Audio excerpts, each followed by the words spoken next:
All right, YouTube. We are back. I wish I could say that we were on time. I did actually say that once already today. This is my second attempt at recording this.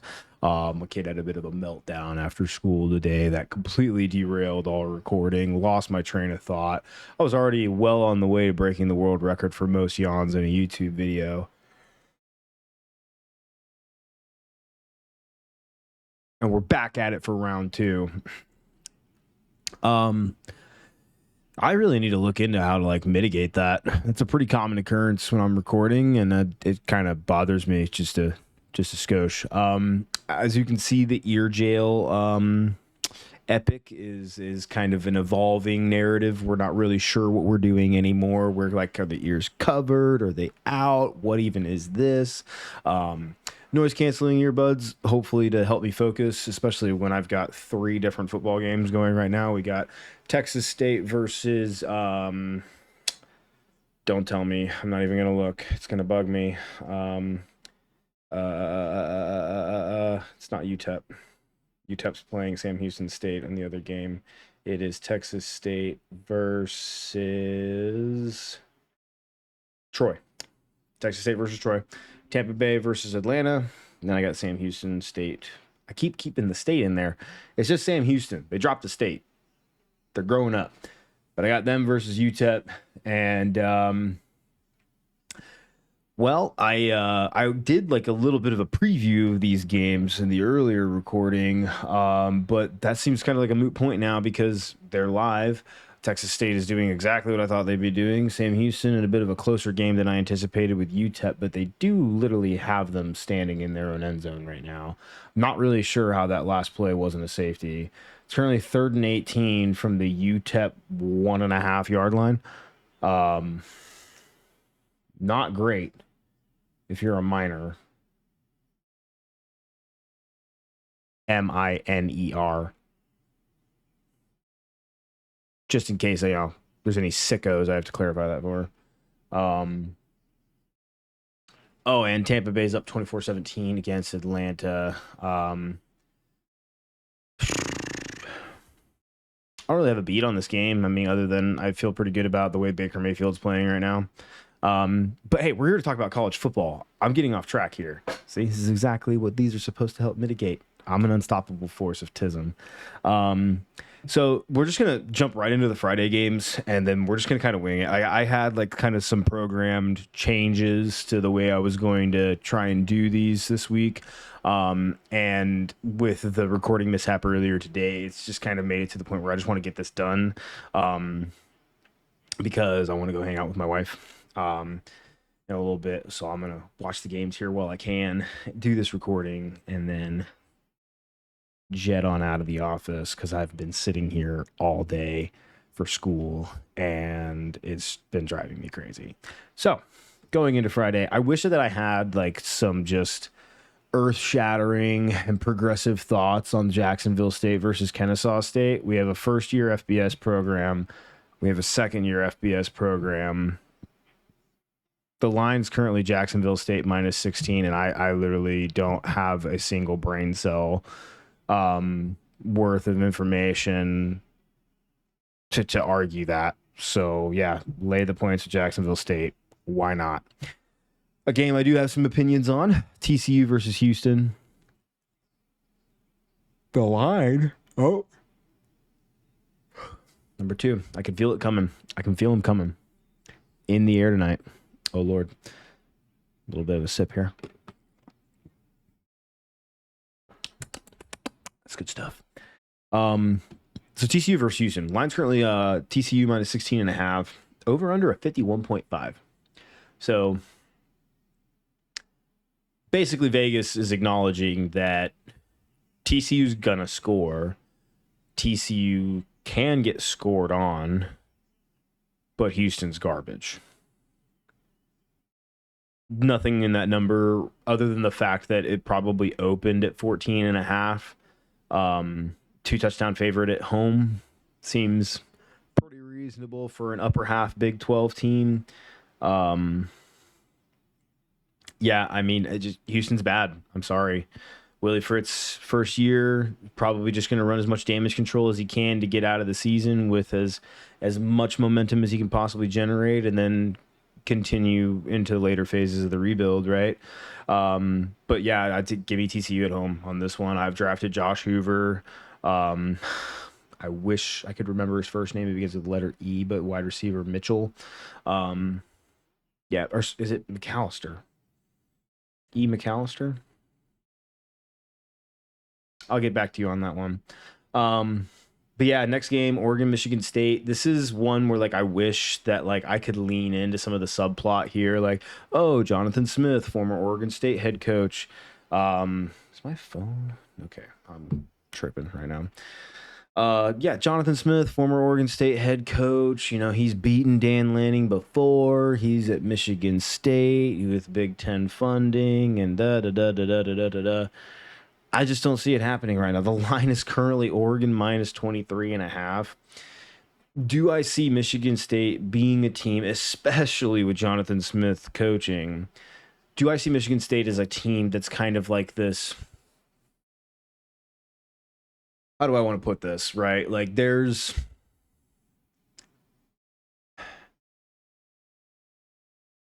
certain levels of like danger that you permit yourself to be in because you don't actually feel threatened by this thing, even though deep down, like you and everybody else around is aware of the fact that this thing can kill you if you give it the chance. And you just kind of consistently disregard that. That's what Michigan State is right now. Okay. Michigan State undergoing a rebuild with Jonathan Smith, who I think very highly of as a head coach. That's the kind of thing, especially with Aiden Childs and Nick Marsh.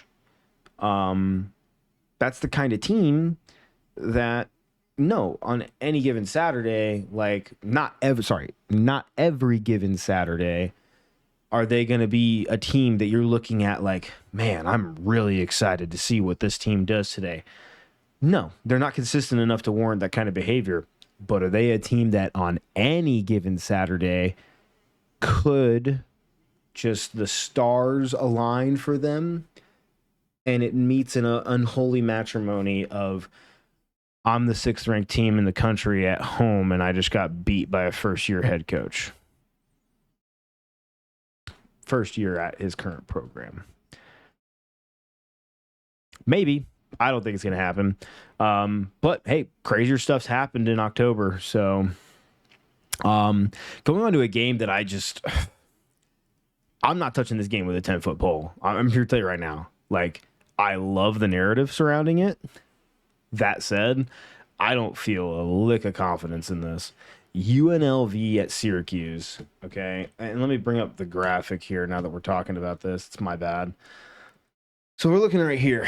Yeah, that's right. I mean, you're not imagining it. That's the number 25 next to UNLV's name. Why? Well, for one, they're undefeated. There's not a whole lot of teams in the country that can say that right now.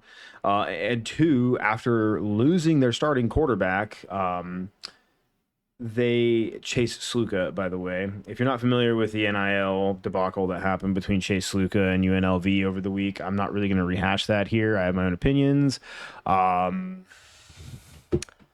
think both sides have some explaining to do. Maybe some honesty yet to be relinquished, or should I say practiced. Yeah, so Chase Sluka, redshirting, moving on, going to enter the portal in the wintertime. And then Haj Malik Williams takes over. And then, what happened? Oh, yeah, the wide receivers started posting on Twitter like they were happy. Like, don't let the door hit you, Mr. Sluka. And they go out and they shove Fresno State into a locker. Okay, like not close. And I'm speaking somewhat flippantly here because I like Mikey Keene at quarterback for Fresno State. I think Fresno State, despite the fact that they lose their head coach prior to the season starting, medical concerns, if you don't know, Google. But anywho, I still think that that's a program with a foundation competent enough to take the existing pieces they had returning from last season and go beat a team like UNLV, especially undergoing such turmoil in a short period of time, where, okay, even if the team is like excited about Hajj Malik Williams, you have to install on a very short turnaround, essentially a whole new offense built around a dual threat quarterback. Well, what do? One of two things. Either A, the offense in and of itself is so vanilla that the install was essentially effortless, and they go out and catch Fresno State off guard because they don't have any tape showing what they're about to run. And Fresno State's just not as good as we thought they were, and that's the formula UNLV needed to win. Okay. Option B is that it was intentionally vanilla. There's more to this game that can evolve. And if that is the case, then I'm looking at this -6.5 line in favor of UNLV over Power 4 ACC representative Syracuse.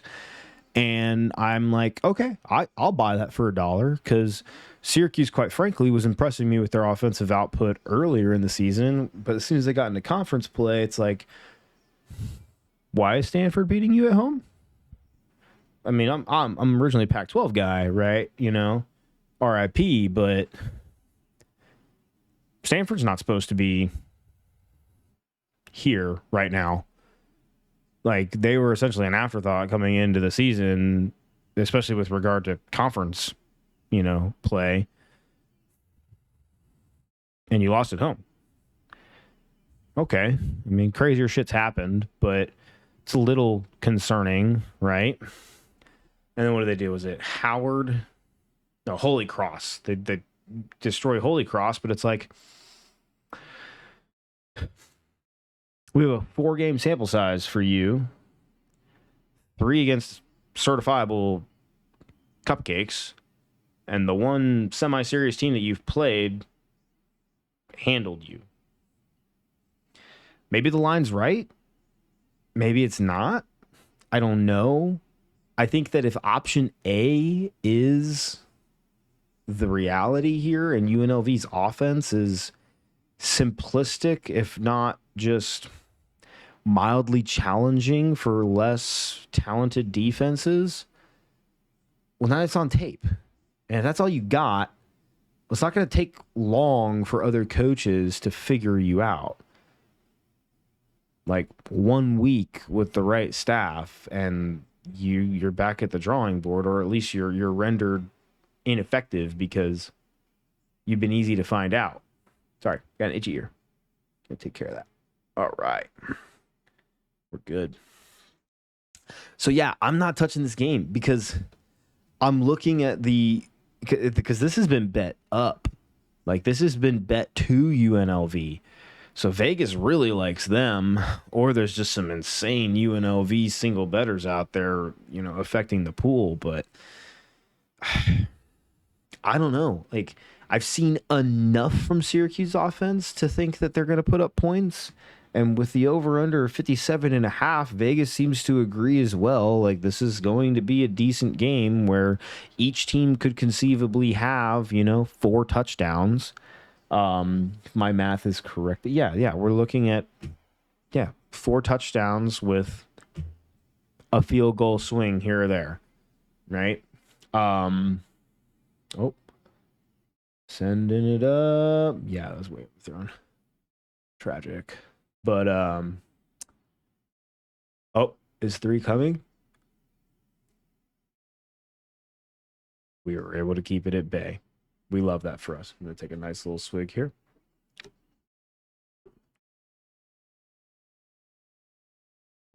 I don't want to engage in free advertising. And yes, I'm drinking mixed drinks tonight.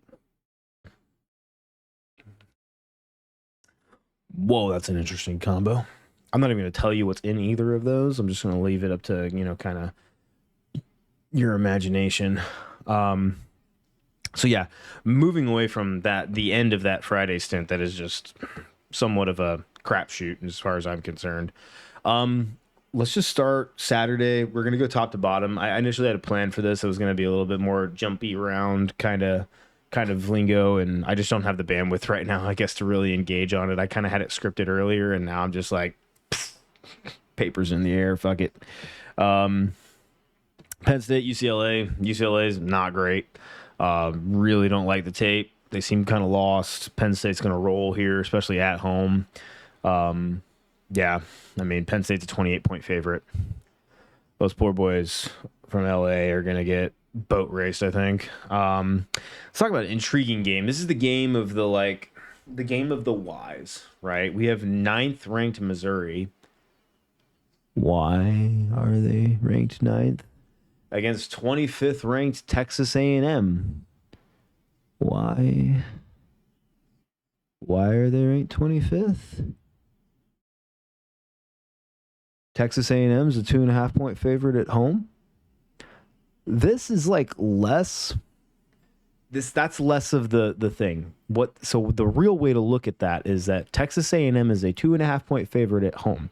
Per Vegas betting odds, that means that on a neutral field, this is literally a coin toss game in Vegas's eyes. They have no pull either way, right? Why is nobody more of a 9, 25? Something's not communicating here. Okay, you're telling me the 25th ranked team in the country, which we are a third of the way through the regular season at this point. Like, stories are not done yet, but have been written to a certain extent. So far, the stories of these two teams, if you want them to be that close in comparison, rank them appropriately. 16 places separating a team that is two teams that are essentially coin tosses. Why do their rankings not reflect that? Is it perhaps maybe because one is overinflated because of preseason expectations? Is it perhaps one is underrated despite on-field results? Is it possible both are right? Is it possible both are false? Why? I'm so confused about this game. For starters, Missouri has not looked any bit the part of the team that it was essentially hyped up to be going into this season. They haven't done it yet. There have been little screenshots here and there, little snippets, but the Cody Schrader-less Missouri offense that I was assured would continue firing on all cylinders with Knoll at running back, and we had Luther Burden and Theo Weiss returning at receiver. I don't think... Well, sorry, Theo Weiss did have one good statistical game, I know, tracking through daily fantasy, like just a really, really good game. So I can't make the joke I was going to make. Plus, it'd be in bad taste anyway. Don't want any of that. If it's any consolation, Theo, I've picked you in daily fantasy a few times. I'm going to just need you to step it the fuck up, bro. You had one good game. I avoided you like the plague because you let me down twice. And then you pop off. I'm not hard to find, dude. Just let me know when you finna ball, and I'll draft your ass again. Damn. But anyway, this offense that's supposed to have all these weapons, and it's just kind of like looking at it on film. It's just like, I mean, I guess like you beat up on a bunch of 6th graders, and you're a super senior right now. Been held back twice. At this point, the teachers are like, just put your name at the top of the test and get the fuck out of here because we're tired of seeing you. That kind of talent disparity. I don't understand the number 9. I'm perfectly willing to be proven wrong, but until I've been proven wrong, like what? I don't like this game. Josh Pate's going there. He's taking the a whole new Saturday tour. I mean, props to him. It's just going to fuel his fan base's SEC bias narrative and get him engagement, especially if this ends up becoming just a lame duck game. Like, oh my God, that tackle was absurd. Yeah, I don't know. I like Missouri to win. I don't understand. Like, it's probably not going to be the prettiest thing in there. But, well, that's ball in the SEC. And it's like, y'all literally insult Notre Dame all the time. Every year. I see some of the most heinous shit ever typed by mankind. You guys think Notre Dame is about as good at football as a pile of rocks outside your house. And they beat the 25th ranked team in the country. And if they play the number 9 team in the country close, you'll just be like, that's ball in the SEC. Okay. All right. I'm glad we arrived at that conclusion diplomatically, following a very linear, well thought out, process of elimination, statistical evaluation, juxtaposition of teams against one another, and we arrived at that's just ball in the SEC.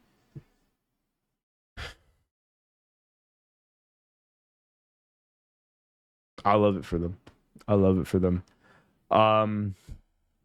Yeah, give me Missouri to win outright. Yeah. I think Missouri fans are going to interpret that whole rant and be like, he hates us. Like, no, I just want to see you be as good as I know you can be. And then if you don't do that, well, then guess what? You're not as good as you said you were going, as people said you were going to be. You're not as good as that number 9 by your name. I think A&M is ass. So if you don't win, then you are officially fraudulent, is what I'm saying. Because I don't like A&M. I like Mike Elko. I think he is the next in a long line of sacrifices to the College Station cabal that runs that place. And if you know, you know. I just don't like this team. Just don't like this team, and I don't understand the year in year out shillification of more and more AP poll voters. Maybe I just created a word. I don't know, but they've been shillified. I hope Wisconsin takes the bright spots from last week and really just runs Purdue out of town. I don't have anything personal against Jeff Brom and the Boilermakers. It's just if I have to look at like the prognosis of 2 patients here, if I'm triaging, right, I'm looking at Wisconsin. It's like this one's still got a pulse. Like I can work with this, and Purdue is like 3-day-old roadkill. Like it stanks, and we're just like, we did all we could by doing nothing. So I'm gonna root for the guy. I'm gonna work. I'm gonna pull weight, hold water for the guy that I might actually be able to save. What's the line on that? Wisconsin minus 13.5. Let's go Badgers. All right. Pretty sure Malusi's not playing at running back. Pretty sure I just saw that before I went live. So or before I started recording. Be interested to see where that 13.5 is come tomorrow. Anyway.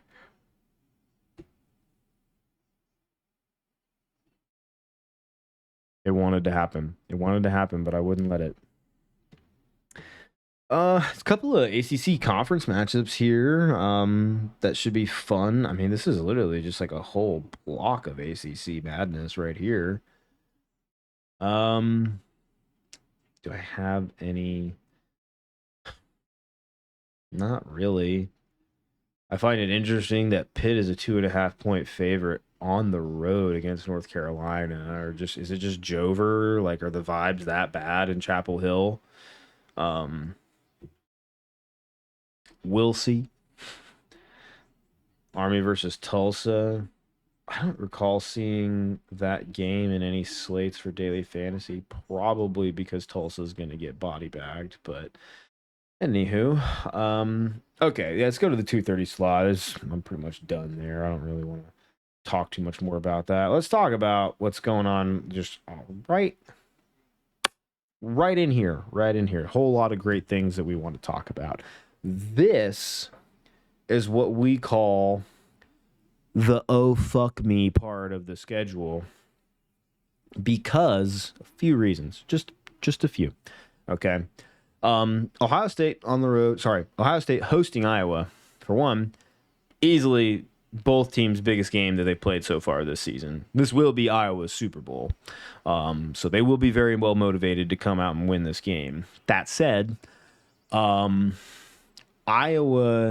fell asleep at the wheel. How do I want to say this? So you know that scene in The Walking Dead when Rick Grimes wakes up in the hospital and it's in the aftermath of the zombie apocalypse and nothing is as it once was and he's having to figure, life out for that short period of time.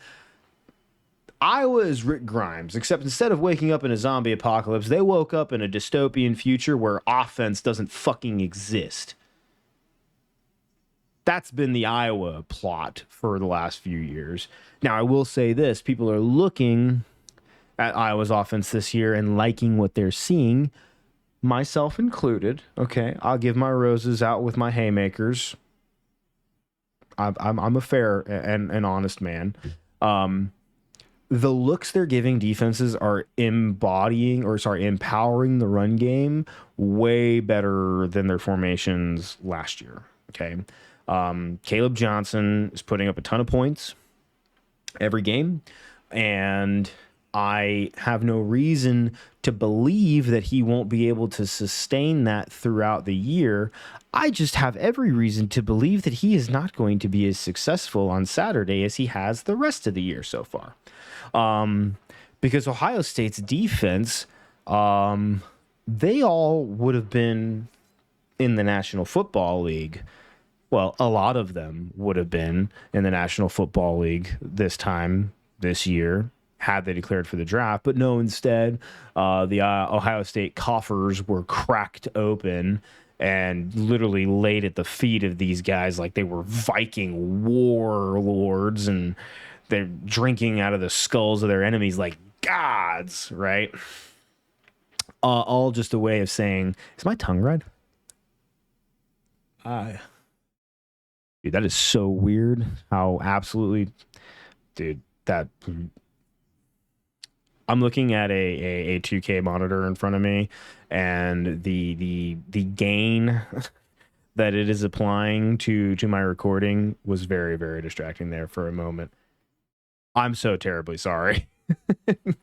But no, what was I getting at? Yeah, no, so they paid these kids to come back and do the things that they're gonna do to Iowa on Saturday to people like Iowa. They haven't really had to do anything lately at all, and yet in their journey in doing so, they've still been pretty damn impressive. Like, might have the best wide receiver in the country, and he's 18 years old. I mean, Jeremiah Smith is a grown-ass man with, like, a mortgage, a couple kids, been divorced 3 times, right? Twice to the same woman. But he's 18 years old. Playing grown man football on Saturdays. Like, there's been comments made that, like, just they aren't exaggerations in my eyes. Like, that is literally a boy in an NFL wide receiver's body. He's already there. It's absurd. Is there anything more I want to say about how badly I was going to lose? I'm leaning into this as much as I can so that if it does end up backfiring, I'm not really going to be upset because I'm an agent of chaos. I love chaos. If you are a favorite in a game and you're ranked, I want you to know this. Unless your name is the University of Washington, I want you to fail. I want there to be as much chaos as humanly possible deep down. Now, if you look at my daily fantasy betting, you would see that there is another side of me that secretly doesn't want that to happen. Never let them know your next move.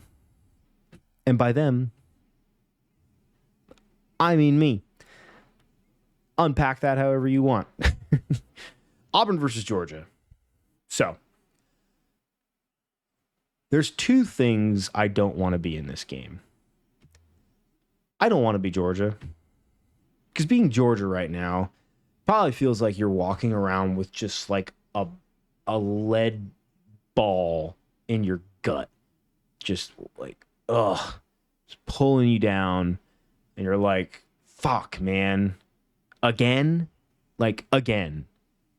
We let them do it to us again. And it's not even them. It's a whole new them. And we let them do it to us again. We fought, and we still lost. Damn. Like, that can't feel great. You want to know what doesn't feel great either? You want to know what actually feels worse? Being Auburn. Because your head coach is throwing players under the bus during every press conference he has the opportunity to appear on. And you're facing Georgia coming off of a heartbreaking loss on the road against Bama, a game that, like, they wanted so desperately to win. Like, you're, like, you have been the innocent bystander, right? Like in a film, and we've all seen this in a movie before. They're just kind of minding their own business, and then way far away, off screen, there's just this cataclysmic fight taking place between good and evil, and the fate of the world rests on the outcome of this fight. And then finally one of them is slain, and then thousands of miles away, that innocent bystander gets hit with a wave of energy. And they look up and they're like, something bad happened. That's how Auburn felt last Saturday night. I mean, aside from, feeling completely sold up the fucking, never mind, by their head coach, who I'm not overly fond of right now. In the midst of everything else, there was just a brief moment where they were like, I don't feel so good right now. Whatever could that mean? Checks phone. Oh, they did it again. And who do we play now? Oh, no. We're going to play them? We got... They are about to be a punching bag. Like Georgia's a 300-pound fat girl, and Auburn is her eating disorder. Like, it is not going to be pretty on Saturday. Does this game have the potential to be like a sitting there 3/4 of the way through the third quarter, and you're like, I'm at cuticle, bro. I ran out of nail. Like, how is this close? And you're just sitting there waiting for you to wake up or something like that.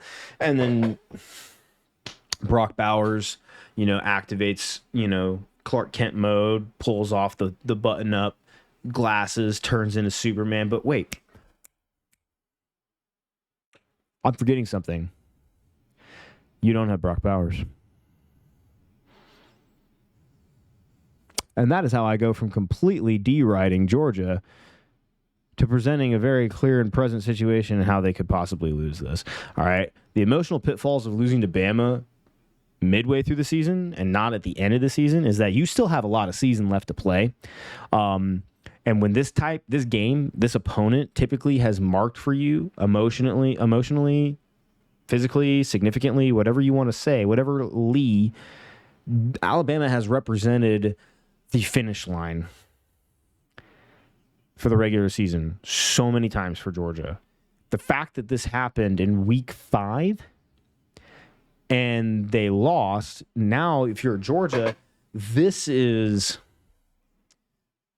a test for a Kirby Smart team that I don't think we've seen quite like this before. Sure, they've lost in the past. Like, that's not new. But this loss to Bama, it means more to them.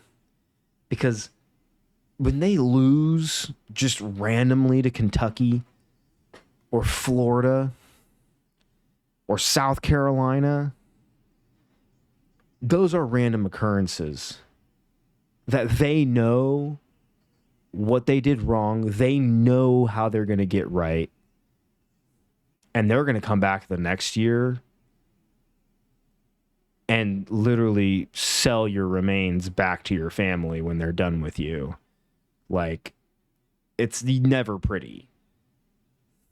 But Bama is that team where beating them has legitimately signified the highest highs of this program in the last 40 years, and losing to them every time that it has happened has essentially marked the end of the season. You're no longer playing for the things that you thought you were playing for before. We're in a 12-team playoff era.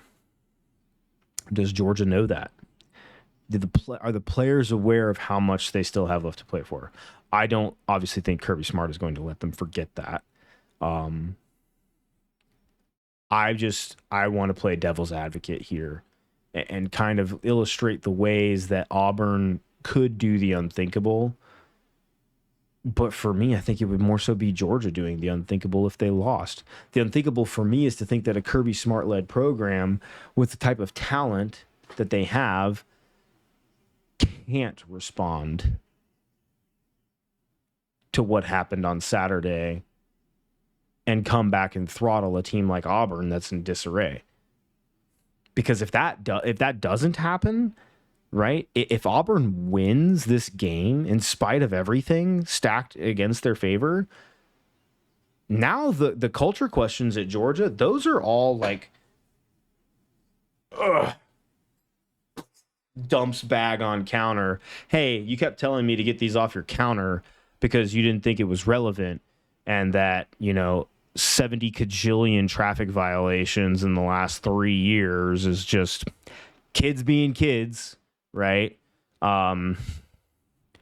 Maybe we should talk about it again. Like, I don't know. Like that's I feel like that's going to be the kind of thing that gets brought up. That's the kind of headline that you're going to see, right? But I don't think it's going to happen. I think Auburn's going to get absolutely destroyed. Ole Miss, South Carolina. I need to pick it up. Again, this is going a little bit longer than I wanted to.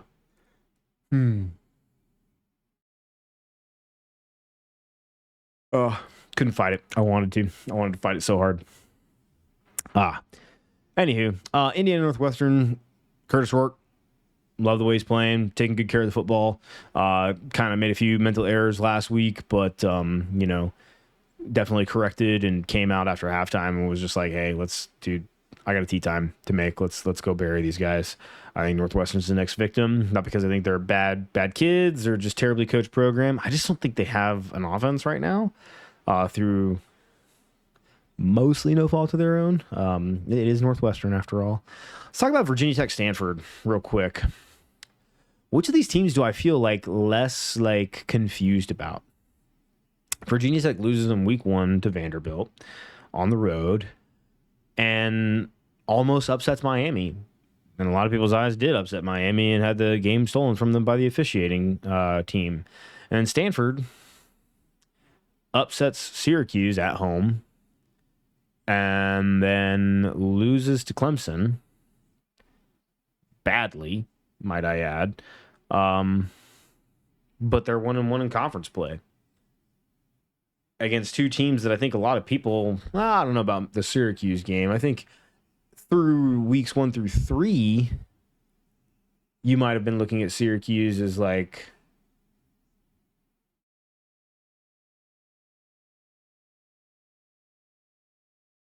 he's calling for the fair catch. Anyway, no, you might be looking at the Syracuse and been like, I think they're better, but I don't know.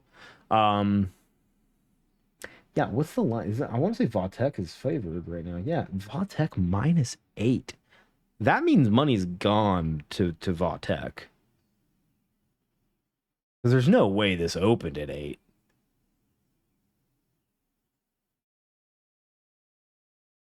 Yeah, that's a strange line. It's a strange line. Ashton Daniels, Elakayo Manor, Stanford is not terrible. I mean, I don't think they're gonna make waves. Actually, you know what? Maybe don't quote me on that, right? Because like if they have at least like a respectable outing in their first year as an ACC conference member, it's like okay, um, welcome to the table. We didn't realize you were coming. It's like, but my name's been on the, and it was like, oh, trust me, we just didn't think you'd make it, like, that kind of thing. Um, yeah, interesting game there. Rutgers and Nebraska. Okay, team that beat my Huskies last week versus a team that is coming off of a bye week after the heartbreaking home loss to Illinois. I promise Scarlet Knights fans, this has nothing to do with what happened last Friday. I think it's specifically because of what happened last Friday, though, that and the week prior that I like Nebraska in this. Rutgers coming off of a very emotional home win for them. I mean, I literally saw a Rutgers fan post on Twitter. It speaks volumes to the quality of our program in recent years when beating a Washington team in decline feels like your Super Bowl. Actual quote from a Rutgers fan. So if you want to get mad at me, fucking go tell it to the Pope because I ain't hear it. I've read it with my own eyes. That said, like I don't think Nebraska is like better than you, at least not by a great margin. I just think Nebraska coming off of the extra week of preparation, not having to play a game, and coming off of a loss with a fair amount of talent on their roster and they're well coached. You're going on the road after a highly emotional win for you guys. It's kind of a letdown spot, just by every definition of the term. So I like Nebraska. Line's currently, yeah, -7. Nebraska. Over under 40.5. Not a lot of points expected, which can't really say I disagree with it. West Virginia, Oklahoma State. What's the over under? 64.5. Can I have the over? Can I have the over 64.5? Yeah. That's two teams whose defenses have struggled to make it onto the field. Like from the locker room. I don't mean like from a game script standpoint.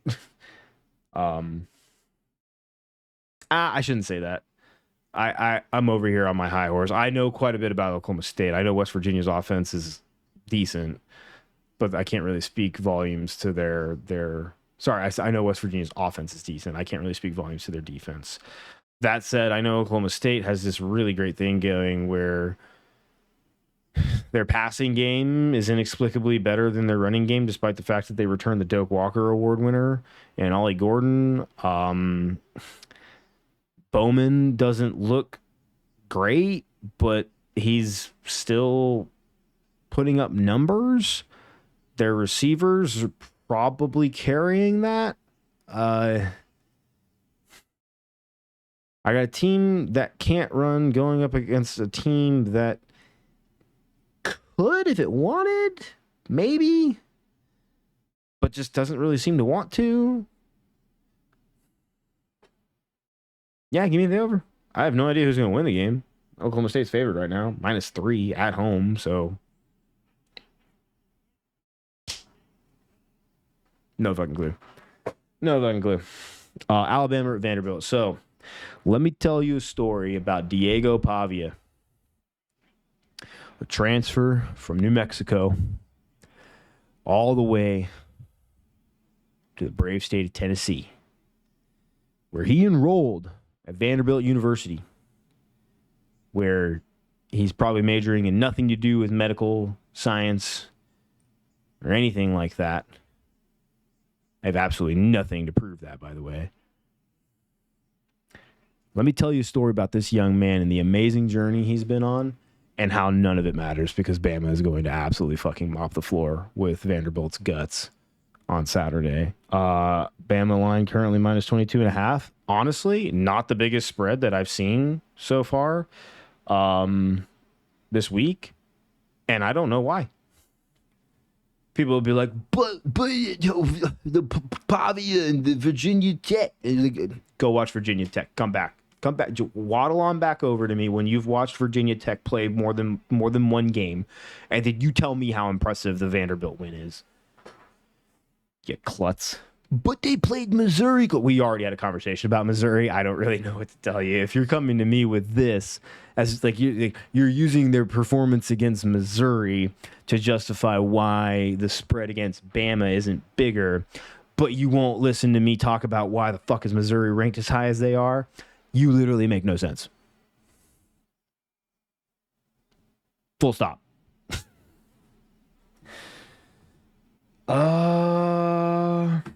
Dude, I wish this game meant more than it does right now. Florida State. The fuck, bro? Okay, it's Clemson minus 14.5.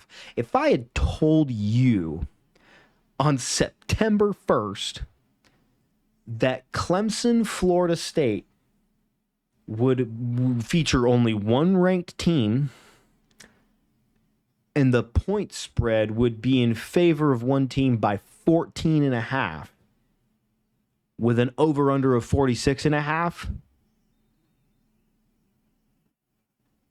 For starters, this is probably exactly the road that you go down to get there. But you probably have Clemson as the unranked team. Unbelievable. Yeah, no, I got nothing. Would have been fun in a different universe, but here we are.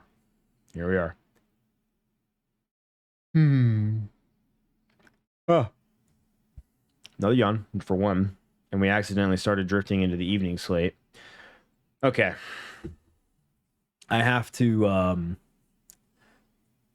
have a serious conversation about my infatuation with Arkansas and Bobby Petrino and Sam Pittman and Jaquindon Jackson. And Taylor Green. Sorry.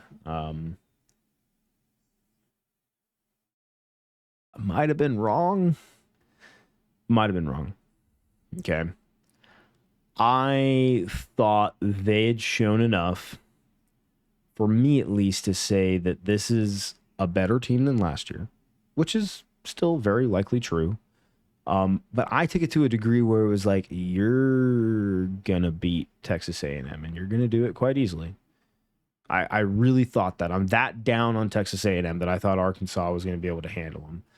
I thought that Arkansas was easily going to be the best offense they had seen so far this season, which, again, still probably could end up being true. If Missouri decides to get off their ass and show us something, they'll probably change that this weekend. But I think Tennessee is going to essentially pick their points in this game. I do not have high hopes for Arkansas being able to slow down this veer and shoot style offense. And Tennessee's defense is really good too. Might be the best defensive line in the SEC. Might be. And I don't see there being as many points out there for Arkansas as Tennessee can put up. Like, I know Tennessee can put up the kind of points that they need to in order for Arkansas to not be able to match that number. Which, of course, that's really the game, right? Score more than your opponent. That sounds easy. It sounds oversimplistic. Like it's just, it is to a degree. It's just like if you're Bobby Petrino in Arkansas, it's like just score more points, huh? How am I going to do that? They're really good. Like they're really good. You know, it's like somebody walking away from like losing by 30 points to Bama in week 1. Like it's like Howard, or Southwest Jacksonville State University of Pennsylvania, whatever, FCS teams they play. And ooh, Baker Mayfield just got rolled up on. That is not good. But no, it's easy to come away from that, and then like some guy at a desk, is like, was like, well, the problem is you didn't score enough points against Bama, and the head coach is like, do you think I didn't